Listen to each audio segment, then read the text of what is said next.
Heute soll es um Kosten auf Langfahrt gehen. Hier Scheine und Ausgaben, wie zum Beispiel Werkzeug. Wir sind seit 8 Monaten unterwegs. Wir sind Christoph und Marion und wir sind in Hamburg aufgebrochen, sind aktuell bis Lissabon gekommen in Portugal und wollen euch heute einmal die Kosten zeigen, die uns aufgetreten sind in den letzten 8 Monaten, und wir schlüsseln euch das auf, dass ihr mal ein Gefühl dafür bekommt, wo das Geld hingeht. Die Kosten sind sehr, sehr individuell nach persönlichem Anspruch, nach Bootsgröße, nach wie oft will ich ausgehen, wie oft fliege ich nach Hause und ähnliches. Was wir nicht mitgenommen haben, sind alle Kosten, die eventuell noch in Deutschland sind. Also zum Beispiel Mobilfunkverträge, also nur die Sachen, die jetzt für die Reise und unterwegs anfallen. Deswegen sind auch zum Beispiel Kameraequipment, also irgendwelche Anschaffungen, die nichts mit der Reise zu tun haben, auch da nicht mit drin. Nicht mit drin ist Bootsanschaffung und Bootsausstattung bis zum Zeitpunkt der Abfahrt. Und als wir losgefahren sind, war uns bewusst, dass wir nicht fertig sind. Also wir haben nicht nach einer Wunschliste komplett ausgestattet, also abstrakt sozusagen, sondern wir haben gesagt, wir fahren zwar nicht minimalistisch, aber relativ einfach ausgestattet los und gucken dann unterwegs, was wir brauchen. Wir haben 6 Kategorien. Und von der kleinsten zur größten ist das Sonstiges, Transport, Versicherungen, Essen, Hafengebühren und der größte Posten ist Reparaturen und Upgrades. Und da steigen wir auch gleich ein.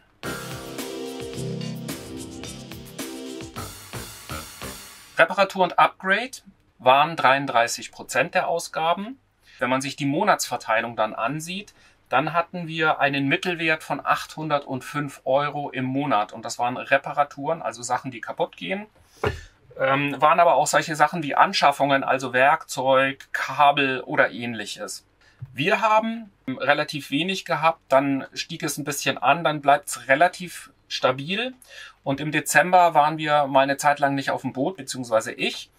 Und danach haben wir aber jetzt nochmal große Anschaffungen gemacht, weil wir, das werdet ihr bestätigen können, falls ihr unterwegs seid oder wenn ihr unterwegs sein wollt, teilweise hat man unterwegs das Problem, man bekommt nicht alles, und wenn man dann mal einen Hafen hat, wo man ein paar Wochen ist, dann bestellt man viel. Und das ist bei uns der Fall gewesen. Wir haben unter anderem eine neue Heizung bestellt, die noch nicht eingebaut ist. Wir haben einen Multiplus bestellt, also einen größeren, den ich noch nicht eingebaut habe. Und das sind die Kosten, die zum Schluss hier sehr stark auftreten, im Januar mit 1055 und im Februar mit 1926 €. Also Mittelwert ist 805 €. Reparaturen und Verbesserungen pro Monat.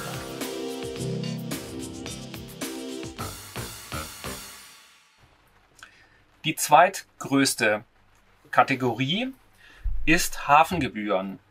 Hafengebühren ist übrigens genauso groß der Anteil wie Essen. Also Hafengebühr 18%.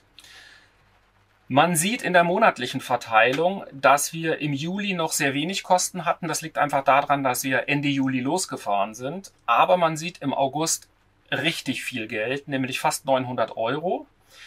Und das ist für unsere Bootsgröße in Deutschland, Niederlande, Belgien und Frankreich haben wir ganz oft so um die 35 bis 40 € für unsere 12 Meter bezahlt.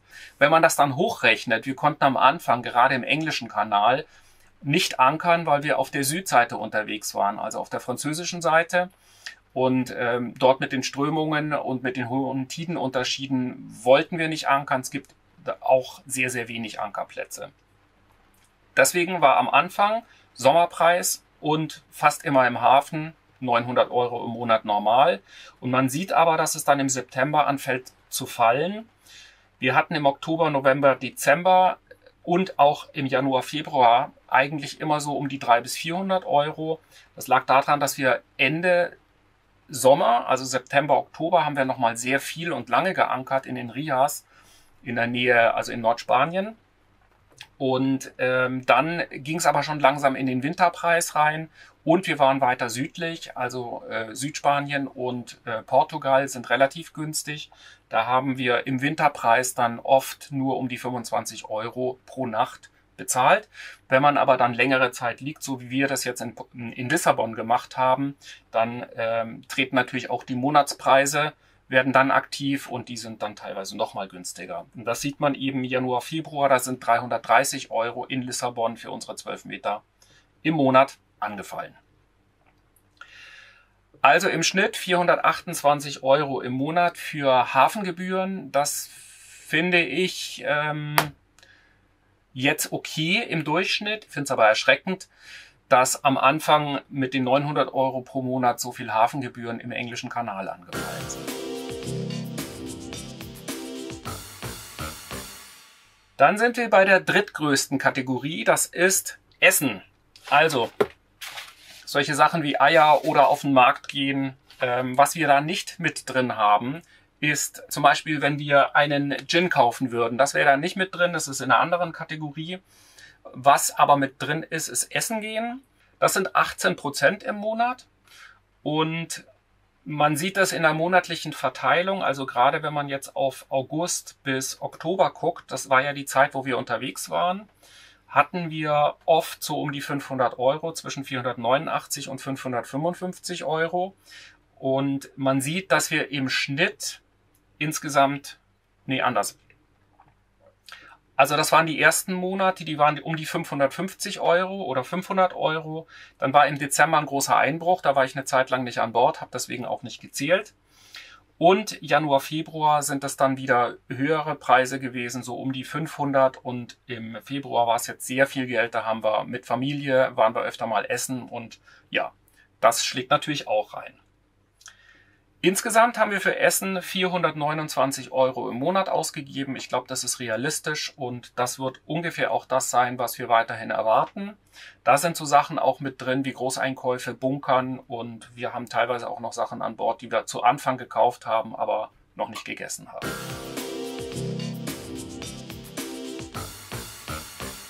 Nächste Kategorie ist Versicherungen mit 12% der Gesamtkosten. Wir zählen, wie anfangs schon gesagt, die Versicherungen nicht mit, die es eventuell in Deutschland noch gibt. Also keine Ahnung, wenn jemand noch eine Haftpflicht hätte oder eine Rechtsschutzversicherung. Das ist nicht mit drin. Da sind nur reise- und bootsbezogene Kosten mit drin. Und man sieht das, Juli bis Dezember 2021 fallen im Monat 188 € an. Das ist für Mario und mich die Auslandsreisekrankenversicherung. Und dann gibt es einmal einen Ausschlag im Januar, da steigt das Ganze auf fast 1100 € an. Das liegt daran, weil dann die Bootsversicherung mit der Insassenunfallversicherung und mit der Rechtsschutzversicherung in Kraft getreten ist oder beziehungsweise nochmal ihre Gebühren abgezogen haben. Und das waren 905 € und dann in Summe mit den 188 € eben die 1093 €. Das ergibt dann einen Monatsdurchschnitt von 301 €.